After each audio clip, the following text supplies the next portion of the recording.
For my second 2-minute pitch, I decided to focus on Judith Butler's piece, Performance, Acts, and Gender Constitution, an essay in phenomenology and feminist theory. This is Surviving Gender. My thesis. We've been conditioned to follow/perform certain gender acts as a method and mode of societal survival. Arguments.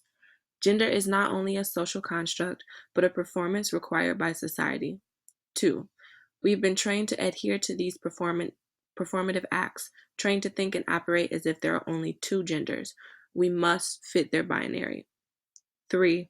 We have been trained to pick one or the other in order to survive, sometimes literally.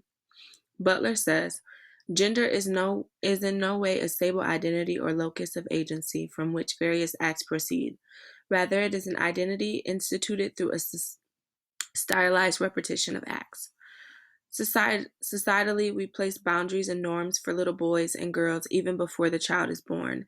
And once we are born, we're given our script on how to perform and act as if. Boys are supposed to like blue, toys, trucks, cars, sports, guns, violence, and become womanizers, while girls are supposed to play with dolls, like pink, cooking, cleaning, tea parties, and are taught early to be submissive to men. We put markers on how we should perform gender, and we are told exactly what it should look like. And when individuals don't match that description, they are usually outed. Within our society, we are trained to think that you must fit one or the other. If you have a penis, you should look and act like a boy. If you have a vagina, you should look and act like a girl. By operating under these thinkings, we exclude those who don't find a place within that binary, whose birth sex may not match their personal gender identity, or those who may not have what society considers normal genitalia. Example, those within transgender communities or those who do not fit the binary. What does survival mean?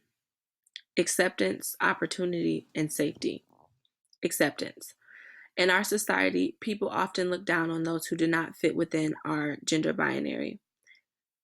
37% of trans people are excluded from family events or have family members who no longer speak to them because they have transitioned. Opportunities may be limited. Safety. Sadly, this goes beyond just acceptance and opportunity.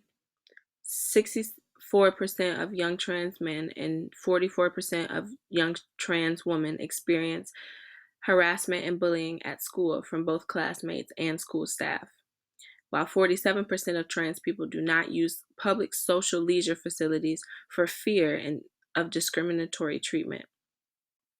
In conclusion, the act of gender performance is one that can easily be followed and conform to without realizing, but for many others that is not the case and they do not have this ability.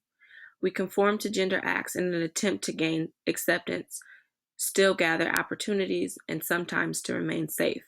But when will we start to realize that not everyone wants the same role?